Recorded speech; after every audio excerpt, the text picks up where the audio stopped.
针对这个案，教育团体即马是呼吁政府爱去检视学校内底一寡针对高风险少年囡仔的辅导机制，敢有够、敢有不足的所在，而且现有的老师在管教学生的办法，在执行上敢有困难，而且嘛要求爱看重家庭教育和家长的管教责任。教育部表示，一定会检讨来保护学生囡仔伫校园的安全。新北国三学生伫学校内底互挂着脑死去，而加害者把因案收容，则对少年关护所出来，转来到学校。国高民讲，政府应该来检视有问题少年的辅导机制成效无好的问题，也若主管机关更加应该提供资源，落实有问题少年中介教育，伫辅导确实发挥功效了后，经过评估了后，才转来学校，才袂互相关攻击学生的事件再来发生。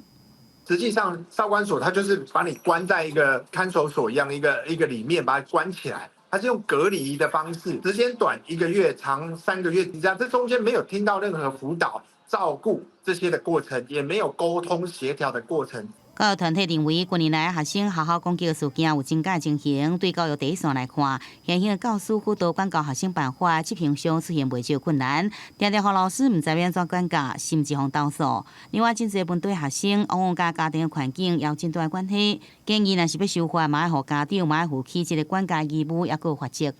在辅导管教办法里面，并没有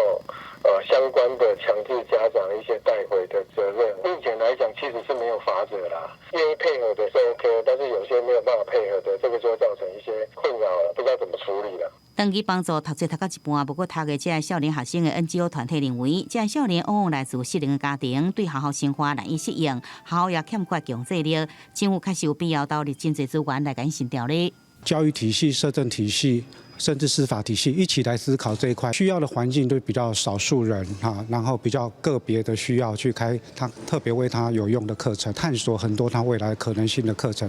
那还要去避免他有太多在社区或家庭环境里面的一些负面的影响。对着各方建议，教育部强调会检讨现行中介教育了后的辅导评估机制，也会尽速了解学校安全检查限制，甲地方教育单位研商，落实保护学校学生安全的机制。记者综合报道。